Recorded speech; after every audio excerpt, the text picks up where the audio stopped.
일단 여기 왁스를 채울 때 치아에 한 3분의 1만 덮으면 돼요. 치경부 다 왁스를 덮지 말고 이 베스티블부터 치아의 하이트 오브 컨투어까지. 하이트 오브 컨투어가 보통 치경부 3분의 1쯤에 있거든요. 거기까지 그냥 스트레이트하게 볼록하게 채운다는 느낌으로 하면 나중에 너무 많이 깎아야 되니까 그냥 스트레이트하게 채우는 느낌으로 왁스를 채워요. 뭐 생각하면서 한번 봤겠지만 그거랑 기본적으로는 비슷해요.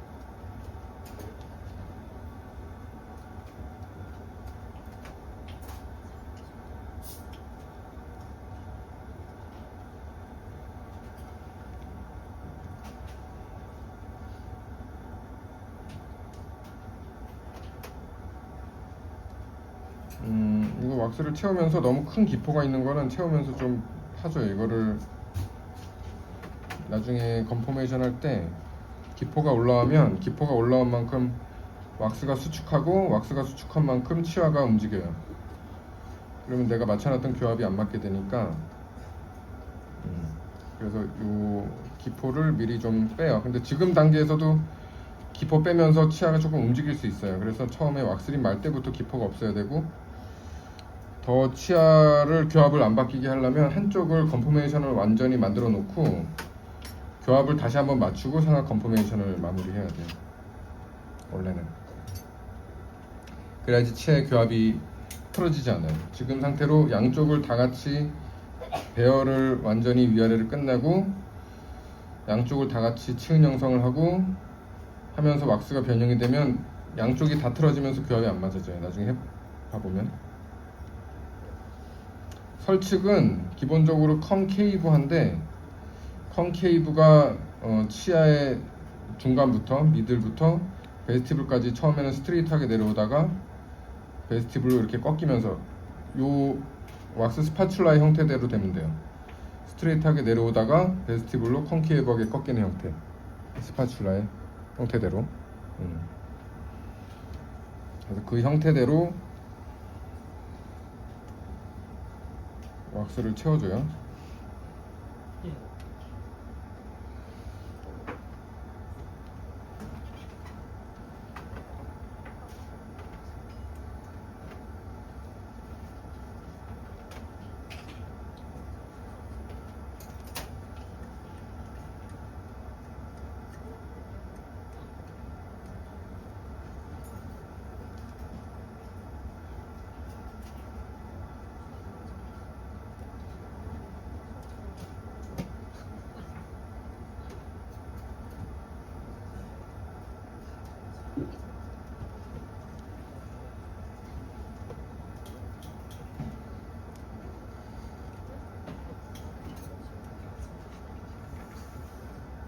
그리고 요거를 하기 전에 이렇게 만져봐가지고 이 모형보다 그 베이스가 튀어나와 있는 데들은 다 깎은 다음에 해야 돼요. 이렇게 보면 지금 설축도 튀어나와 있잖아요. 여기도 그렇고 요거를 부드럽게 이행되게 다 너무 이렇게 볼록하게 튀어나오지 않게. 특히 여러분들 보면 협칙이 레코딩 베이스가 트리밍이 안 된 상태로 있는 경우가 엄청 많아요.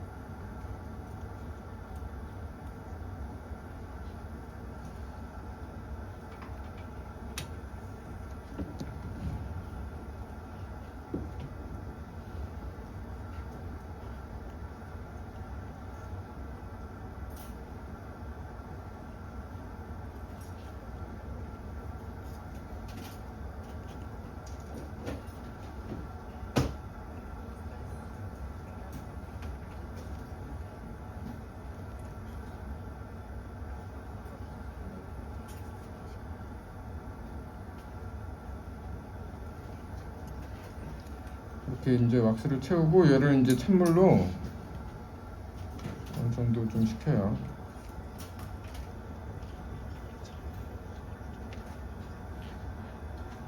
그렇다고 이걸 왁스를 너무 차갑게 그 얼음처럼 식히면 왁스가 컨포메이션 하면서 깨지니까 적당하게.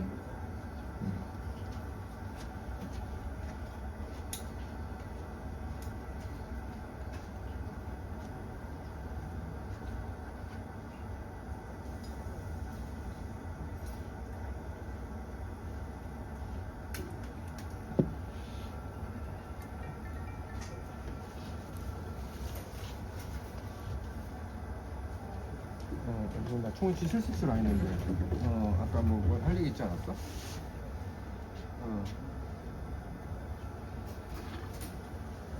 미리 그럼 회의록 작성해서 신청하자 그냥. 회의록 신청하자.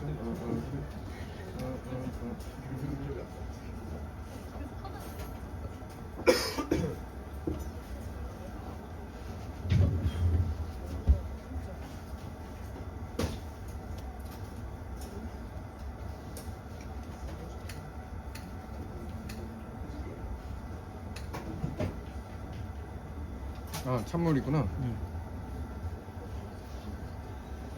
찬물에다가 이렇게 좀 담궈놔요. 뭐 얼음물 정도의 찬물 아니면 괜찮을 것 같아요.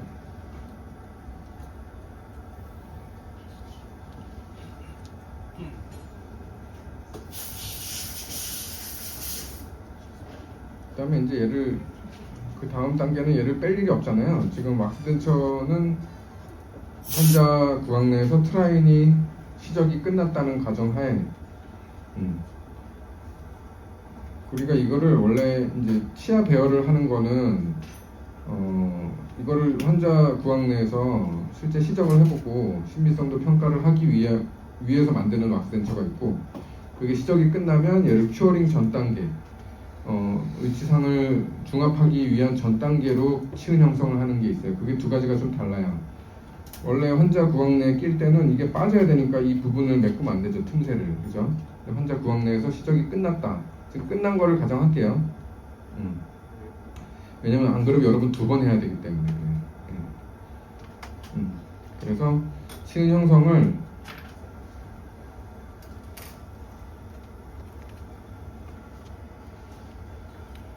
시적이 끝났다고 가정하고 그 두 가지를 한꺼번에 할 거예요. 이 에어 없나, 에어? 네. 물을 좀 털어야 되는데. 에어.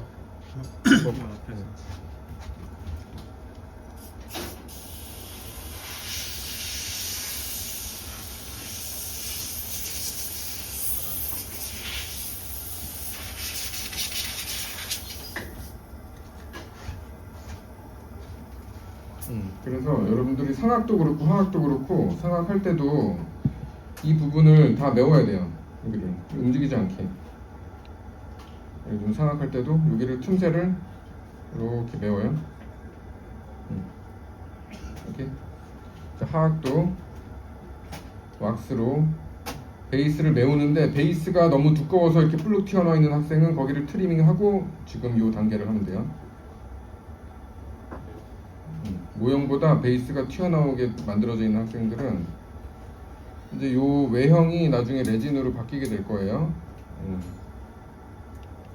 그래서 원래 여러분들은 저기 원래 이게 열중합 레진을 써야 돼. 우리나라 덴처는 여러분들 틀니가 보험이 되잖아요. 2013년부터 틀니가 우리나라가 70세부터 원래는 나라에서 보험 인정을 해주다가 지금은 65세 이상을 해줘요. 65세 이상은 틀니를 하면 한 150만 원 정도 지금 아마 될 거예요. 그래서 그렇게 이제 보험 수가가 정해져 있고 환자 본인 부담금은 30% 정도 내게 되고 그렇게 보험이 되고 있는데, 재료는 모든 틀니가 다 보험이 되진 않고, 여러분들 뭐 이제 내과 가서 약 먹어도 약이 신약 이런 건 보험이 안 되잖아요. 그래서 뭐 디지털로 만드는 틀니나 뭐 그런 거는 보험이 안 되고, 이렇게 레진을 중합해서 만드는 틀니가 보험이 되는데, 그 중에서도 재료가 정해져 있어요. 열중합 레진. 얘를 꼭 열을 가해서 덴처를 만들어야 해서 삶아야 돼. 그 재료만 보험이 돼요. 나머지 재료로 다른 재료로 내가 여러분들 실습은 지금 열중압 레진으로 실습을 안 해요. 근데 여러분 덴처는 비보험 덴처야. 보험은 하면 안 돼요. 이렇게 만들어서 환자 구강 내 끼면 안 돼. 근데 이 레진은 환자 구강 내 사용할 수 있는 레진으로 여러분들이 실제 실습을 하긴 할 건데, 여러분들은 상온중압 레진으로 덴처를 만들 거예요. 상온중압 레진이 두 가지가 있어요. 상온중압 레진, 열중압 레진. 그러니까 그냥 가만히 둬도 열을 가하지 않아도 스스로 굳어버리는, 여러분들 그 개인 트레이도 여러분들이 그냥 만들다 보면 굳었잖아요, 알아서.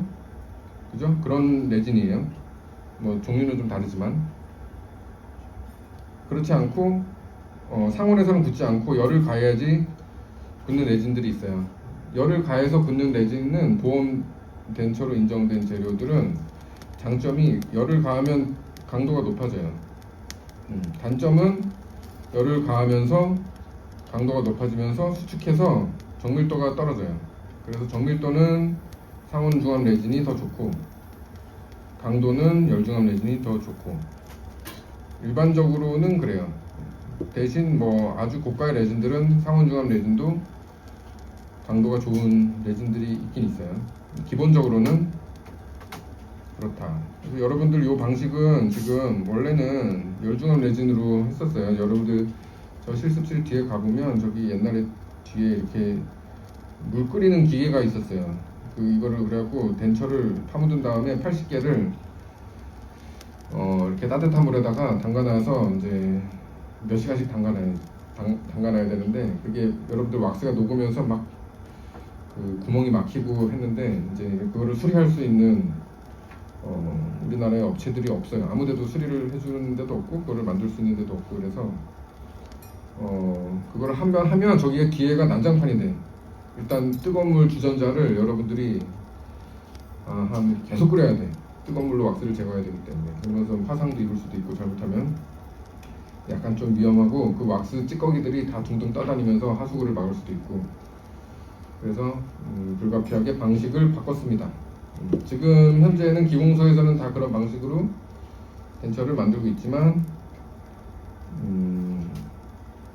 여러분들은 상온중압 레진으로 만들 거예요. 그래서 그거는 어디에 수조에 담가놔야 되는 게 없기 때문에 작업이 비교적 이렇게 깔끔하게 끝나요. 그래도 자, 왁스를 이렇게 채웠어요. 채워서 틈새를 메꿨죠. 설측은 컨케이브하게, 협측은 스트레이트하게 메꿨어요. 자, 그 다음에 이제 치은을 하는데, 여러분들 치은을 자를 때 대부분 지난 시간에 제가 잠깐 보니까 이걸 어디까지 잘라야 되는지 잘 모르는 것 같은데,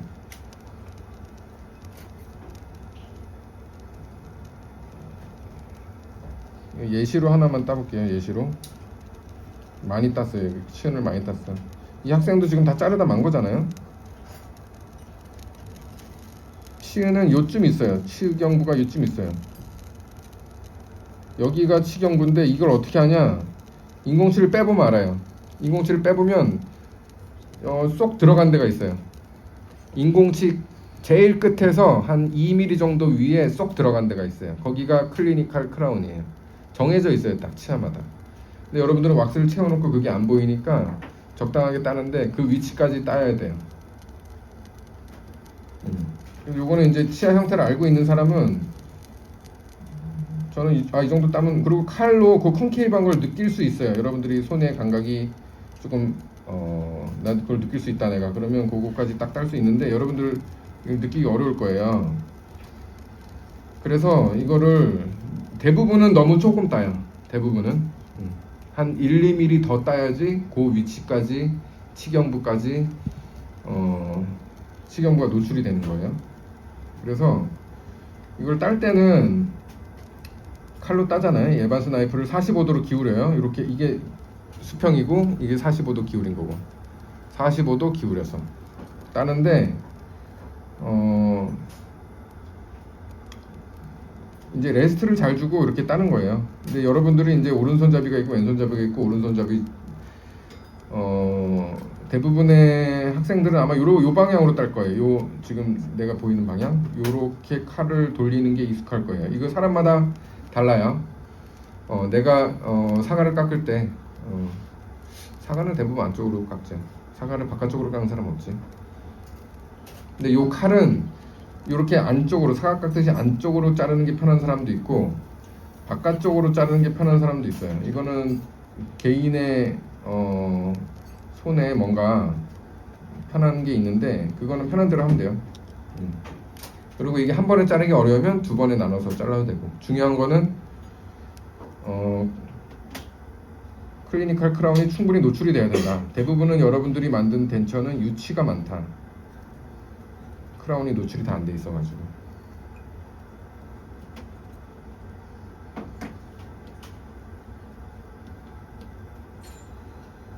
자, 클리니컬 크라운을 충분히 노출하고 일단 노출을 할게요. 자, 이런 식으로. 자, 파필라 부분은 잘 봐야 돼. 칼을 수평적으로 세우면서 이렇게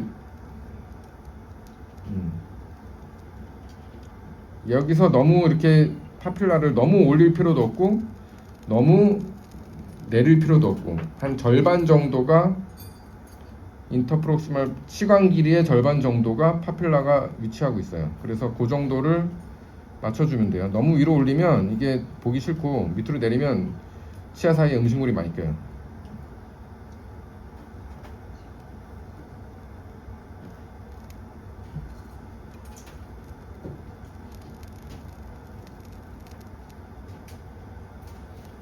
근데 하악 전체는 이게 인공치 따라 좀 다른데 이 치아는 파필라가 조금 높게 형성이 돼 있어요.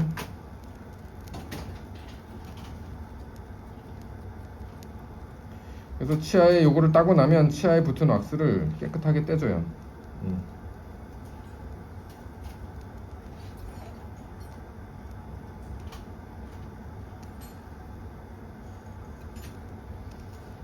자, 중요한 거는 클리니컬 크라운을 충분히 노출시켜야 된다. 잘 모르겠으면 조금씩 따면서 한 번에 따지 말고 여러 번에 나눠서 조금씩 내리면서 치아를 길게 만들어요.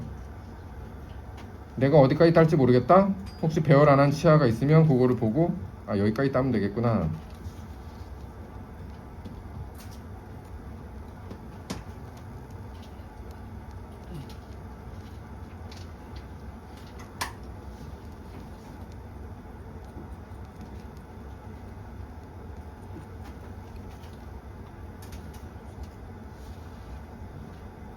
치아에는 왁스가 없어야 돼요. 이게 나중에 치아에 왁스가 있으면 빨간 치아가 나올 수도 있어요. 왁스가 빨간 레진으로 바뀌기 때문에.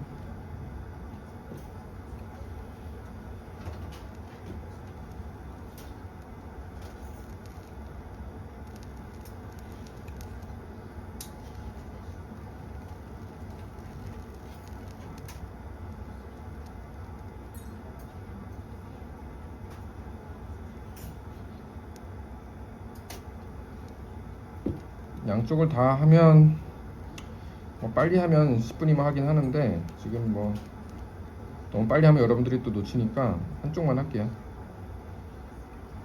이쪽만 할게.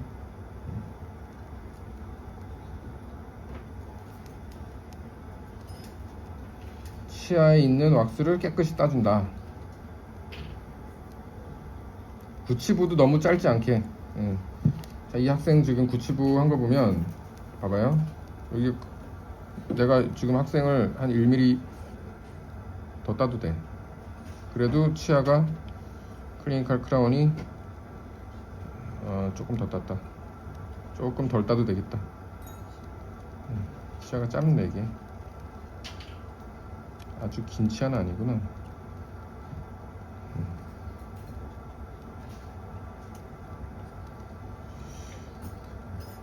이게 조금씩 따다 보면 여기 오목한 데가 느껴지거든요. 칼에 거기까지 딱 따주면 돼요. 이렇게 따면 딱 적절하게 딴 거예요. 6번은 조금 더 채워야 될 것 같다.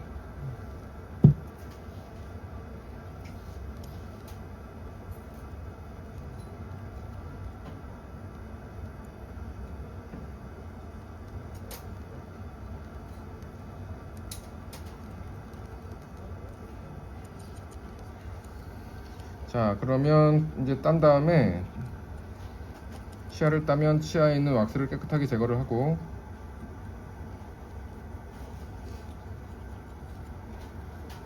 치아가 이렇게 찐덕찐덕하게 남아있으면 온도를 조금 더 낮춰요. 낮추면 돼. 온도를 낮출 때는 찬물에 얘를 좀 더 담궈놔요. 지금 아직 내가 찬물에 덜 담궈서 왁스가 조금 찐덕찐덕한 상태.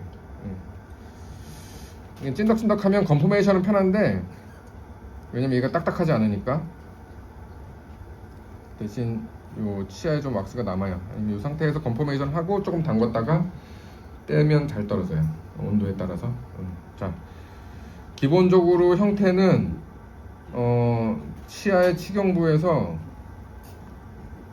모든 형태도 마찬가지인데, 상악도 마찬가지인데, 치경부에서 베스티블까지 스트레이트예요. 스트레이트가 기본 원칙이에요. 네, 스트레이트. 거기서 약간 들어가고 약간 나온 게 있는 거예요. 여러분들은 컴백스에 대부분 컴백스 할 거예요. 컴백스 하지 않고 스트레이트라고 생각하고 일단은 형태를 만들어요. 그리고 루트를 너무 심하게 만들지 않는다. 여러분들 거울 보고 여러분들의 잇몸을 보면 여러분들의 뿌리가 거울에 보이지 않아요. 잇몸에 여러분들 뿌리가 밖으로 드러나 있지 않아요. 근데 여러분들은 이 컨포메이션 할 때 뿌리를 다 만들어. 잇몸엔 뿌리가 없어요. 잘 봐요. 여러분들 잇몸을 거울로.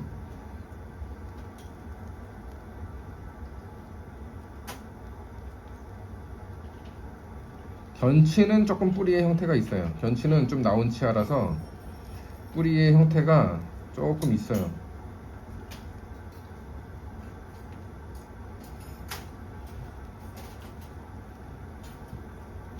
자, 치은 형성을 할 때는 요 뒷부분으로 하죠. 요 에반스 나이프 뒷부분으로.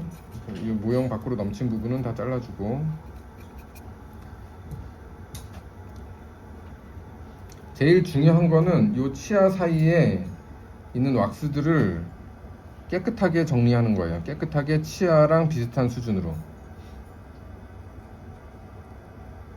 일단 대략 왁스를 깎아서 전체적으로 이 베스티블하고 치경부가 스트레이트한 느낌으로 만들어요. 견치는 약간 볼록하긴 하지만.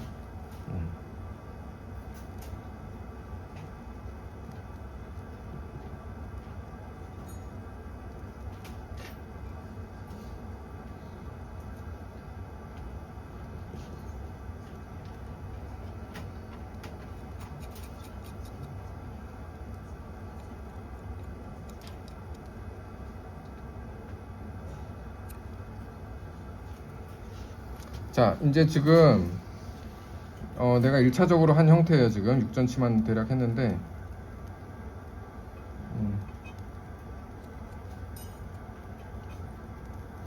옆에서 보면 치경부랑 요 부분이 거의 일자예요. 요 상태까지 일단 대략 왁스를 정리해요. 채울 때부터 너무 많이 채우지 말고. 자, 이 상태에서 뿌리를 만든다는 느낌으로 하지 말고 치아 사이를 파서 치아 사이를 파요. 일단은 치아 사이를 파서 얘가 파면 이게 들어가 있잖아요. 들어간 부분을 없애서 이렇게 없앤다. 옆쪽으로 이렇게 없애서 보이려나? 자, 치아를 파고 치아를 파는데 이 파필라가 이렇게 얇아지는 방향으로 파고 그게 없어지는 방향으로 치은 형성을 하면 돼요. 그래서 약간 삼각형의 형태, 미미한 삼각형의 형태가 남는 거죠. 뭐 뿌리의 형태라고 하기는 그렇고 마지널 진지바와 약간의 루트 형태. 자, 뿌리를 볼록하게 하는 느낌이 아니라 치아 사이가 들어가는 느낌. 치아 사이가 들어가는 느낌. 치아를 사이를 팔 때는 이 부분을 에반스 나이프를 세워요. 이렇게 얘를 이렇게 팔 수도 있고 세워서 팔 수도 있어요. 네, 세워서 팔 수 있고 이렇게 팔 수 있고 이렇게 팔 수 있어요. 지금 내가 파는 방향은 나를 세워서 파는 거예요. 이렇게 세워서 얘를 이렇게 얇게 만들어요. 치아 사이를 얇게 일단 만들어요. 얼마나 얇게 만드냐? 베스티블에서 인터프로시말 파필라를 일자의 형태로.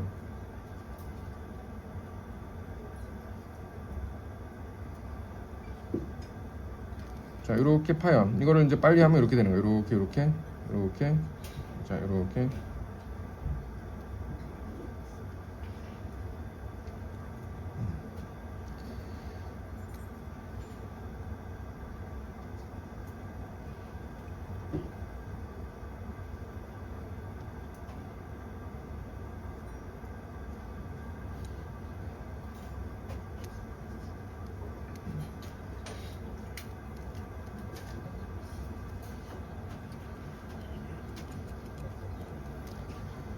자, 이 상태에서 그 날카로운 부분을 없애요. 없애려면 얘를 이쪽으로도 파야 되고 이쪽으로도 파야 돼요. 그죠? 양쪽으로 쏙 들어간 부분을 양쪽으로 이렇게 벌려주는 거예요. 자, 여기서 이때는 날을 쓰는 게 아니라 면을 쓰는 거예요. 이렇게 없애고 이렇게 없애고 이렇게 없애고 그 다음에 이렇게 없애고 자, 이렇게 없애고 자, 그래서 이제 그렇게 쏙 들어간 부분을 날이 아닌 면으로 부드럽게 없애줘요. 쏙 들어간 부분을. 그러면 치근의 약간의 루트 형태랑 마지널 리지 형태가 만들어져요. 그러니까 선을 긋고 그 선을 없애는 방향으로.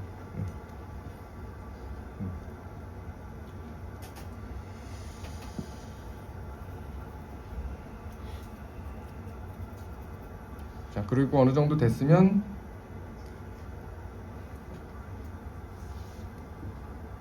붙이기도 해야 되는데 치아에 왁스가 혹시 안 떨어지면 온도를 조금 낮춰서 왁스를 깨끗하게 떼고요.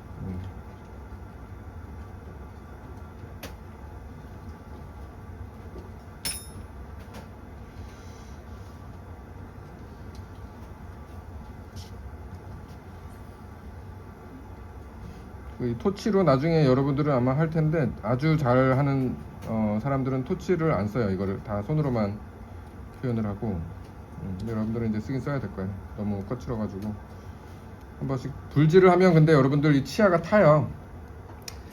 이 치아는 토치를 대면 치아가 타요. 치아는 뭘로 이루어져 있어요? 필러랑 그 레진 매트릭스로 이루어져 있어서 레진이 타면서 필러가 노출이 돼요. 나중에 치아에 때가 많이 껴요. 그래서 덴처 만들 때 토치를 사용해서 만든 덴처들은 나중에 필러가 노출이 돼 있어가지고 때가 많이 껴요. 그래서 원래 여기다 불질을 할 때는 여기를 테프론 테이프로 감싸고 불질을 해야 돼. 치아는 치은의 레진만 불질을 해야지 할 수 있습니다.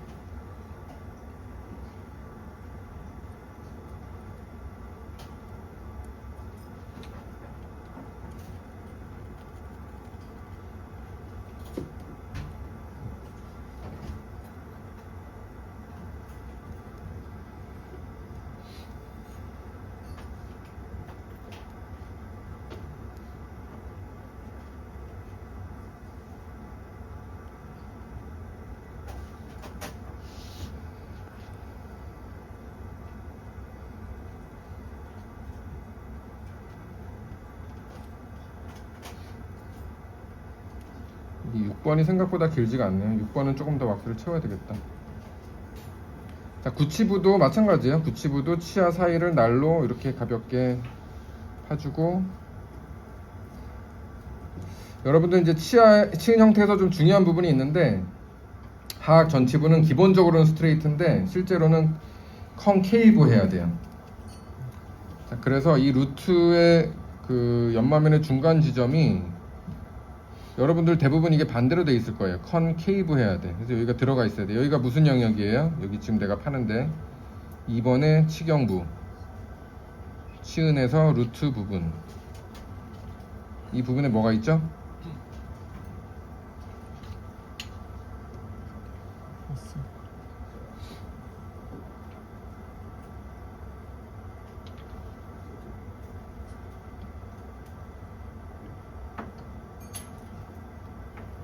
이 부분에 오비클라리스 오리스 머슬이 있어요. 그래서 입을 벌릴 때 이 부분이 근육이, 여러분들 입 벌리고 여러분들 거울 보면 여기가 들어가요. 아 하면 여기 들어가는 근육이 있어요.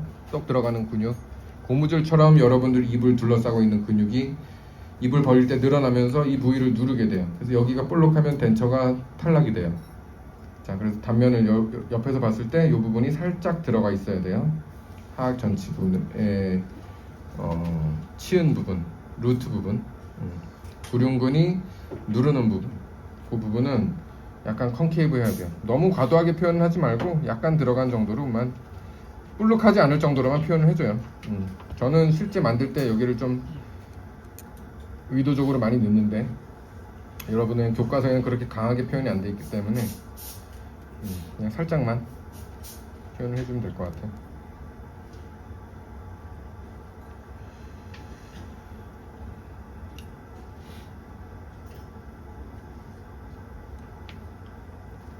그리고 이렇게 한 방향에서 하면 돼요. 한 방향에서 이렇게 한 방향에서.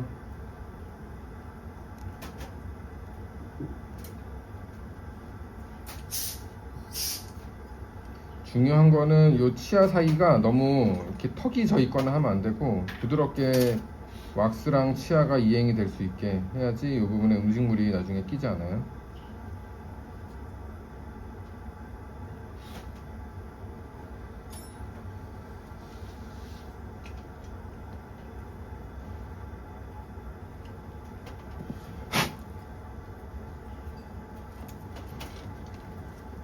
자, 그리고 이제 자, 어느 정도 치운 형성이 끝났고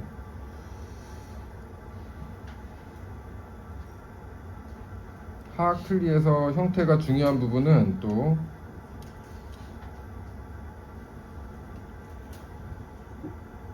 레트로몰라 패드 부분이죠. 레트로몰라 패드 부분. 레트로몰라 패드 부분은 여러분들 치아를 발치하면, 여러분들 사랑니를 뽑으면 레트로몰라 패드가 생겨요. 여러분들 이제 사랑니가 있는 학생은 레트로몰라 패드가 없죠. 사랑니를 빼면 패드가 생기는데, 자, 패드가 시간이 지나면 패드가 흡수가 될까요? 레트로몰라 패드가 치아를 상실하거나 무치하게 됐을 때 여러분들이 가지고 있는 레트로몰라 패드의 형태가 바뀌어요? 안 바뀌어요? 안 바뀌죠. 자, 여러분들 보철은 기본적으로는 공간의 개념이에요. 여러분들 자, 이가 빠지면 이를 만들어서 크라운을 하거나 임플란트를 하죠. 자, 틀니도 이가 없으니까 인공치를 배열하고 잇몸이 흡수된 조직에 의치상이 들어가는 게 기본이에요. 기본적으로. 그래서 덴처는 잇몸이 흡수되기 전에 잇몸이 어떤 형태였는지를 알면 이 베스티블의 두께를 예측을 할 수 있어요. 일단은 레트로몰라 패드 부분만 예를 들면, 레트로몰라 패드는 흡수가 안 됐잖아요. 흡수가 안 됐는데 이 부분이 두꺼워야 되겠어요, 얇아야 되겠어요? 그럼 틀니가 얇아야죠. 이거는 흡수가 안 됐으니까 그 부위에는 보철물이 들어갈 필요가 없잖아요. 틀니는 레트로몰라 패드를 덮는 이유는 뭐예요? 틀니가 레트로몰라 패드를 덮는 이유는 유지, 틀니의 안정, 지지에도 도움이 되고, 패드의 앞쪽 부분은 딱딱한 살이니까 지지에 도움이 되고, 패드의 2분의 1 이상을 덮으면 유지에 도움이 되고, 그래서 유지, 지지, 안정 때문에 패드를 덮지만 생리적인 흡수가 된 공간은 아니기 때문에 얇게 덮어야 돼요. 레트로몰라 패드는 주변은 그래서 틀니가 얇아야 된다. 이런 7번의 디지털부터 레트로몰라 패드를 덮는 의치상은 얇아야 되는데, 이미 여러분들은 이 레코딩 베이스를 두껍게 만들었기 때문에 얇게 할 수 없는 경우도 있긴 하지만 너무 두껍게는 하지 마세요. 이 부분은 실제 틀니 만들 때는 1mm 전후면 돼요. 자, 상악의 구개부도 마찬가지로 생리적인 공간으로 봤을 때는 두꺼울 필요가 없는 공간이에요. 얇아야 되는 부위예요. 여러분들 이 입천장이, 이 사람이 이 치아가 있던 시절의 입천장하고 비슷하죠. 흡수가 안 된 입천장이에요. 거의 비슷해요. 요 안쪽은. 그럼 이 부분에 여러분들 입천장에 김만 붙어도 어색하잖아요. 여러분들 김을 붙이고 밥을 먹으면 편해요, 안 편해요? 안 이상하잖아요. 자, 이거 김이 한 장에 몇 미리? 0.1mm라고 치면 이 왁스의 두께는 얼마예요? 2mm잖아요. 그러면 김을 20장 붙이고 여러분들이 밥을 먹는다 생각해봐요. 약간 예시로 이상하게 든 거긴 한데, 물론 시간이 지나면 적응이 되긴 하지만 기본적인 혀 공간을 침범하는 부위에 여러분들이 김을 20장 붙이고 밥을 먹으려고 그러면 처음에 이상할 수 있어요. 혀의 위치도 조금 바뀔 수도 있고. 그래서 이 부위는 얇아야 돼, 기본적으로. 생리적인 공간 개념으로 봤을 때는. 근데 왜 두껍게 만들어요? 덴처의 강도 때문에. 안 그러면 덴처가 부러지니까. 그래서 얇게 만들수록 좋은데, 얇게 만들려면 그러면 어떻게 만들어야 돼요? 금속상으로 만들어야죠. 상하의 입천장은 금속상으로 얇게 들어가는 게 좋죠. 여러분들 틀니를 레진으로도 만들 수 있고 입천장을 금속으로도 만들 수 있어요. 이거는 배웠죠? 레진상, 금속상이 있어요. 보험 수가도 금속상이 조금 더 우리가 차지를 할 수 있습니다. 자, 아무튼 그런 개념으로 여러분들이 치은 형성을 해주면 돼요. 설칙은 여러분들 혀의 형태를 생각해봐요. 혀는 이렇게 생겼어요. 혀가 여러분들 혀는 이렇게 손가락을 두 개를 이렇게 놓는다고 생각하면 혀가 이렇게 가볍게 얹어지려면 여기가 볼록하면 안 돼요. 혀가 볼록하기 때문에 설칙은 컨케이브 해야 돼요. 혀도 볼록한데 얘도 볼록하면 얘 혀가 뒤로 밀려나게 되겠죠. 그래서 혀가 놓일 수 있는 형태를 생각하면서 이 부분이 이렇게 컨케이브한 형태로 되게 만들어주면 돼요. 대신 이 구치부의 치은은 이 치아보다 안으로 컨케이브 할 수는 없어요. 이게 원칙이에요. 여러분들 이거 잘못 만들 수 있는데 뒤에서 봤을 때 치아보다 설칙 치은이 안으로 들어갈 수는 없어요. 뭔 얘기인지 알아요? 스트레이트하게 내려오다가 꺾이는 거예요. 안으로 들어가면 혀가 교환면을 밀어서 덴처가 탈락이 돼요. 컨케이브 하지만 치아의 안쪽으로 잇몸이 들어가면 안 된다. 알겠죠? 그런 원칙으로 해주면 될 것 같고 설칙은 그냥 부드럽게 얘를 치은을 따진 않고 2분의 1까지만 치은이 부드럽게 이행되면 돼요. 따로 이렇게 협칙처럼 치은을 이렇게 경계를 명확히 주진 않아요. 상악도 마찬가지고 상악 경계를 줬네. 상악은 경계를 이렇게 주지 않아요. 상악 치은, 설칙 치은은 경계를 명확하게 주지 않아요. 턱이 지면 안 돼요. 턱이 지면 발음하기가 어려워요. 이렇게 해서 한번 해봅시다.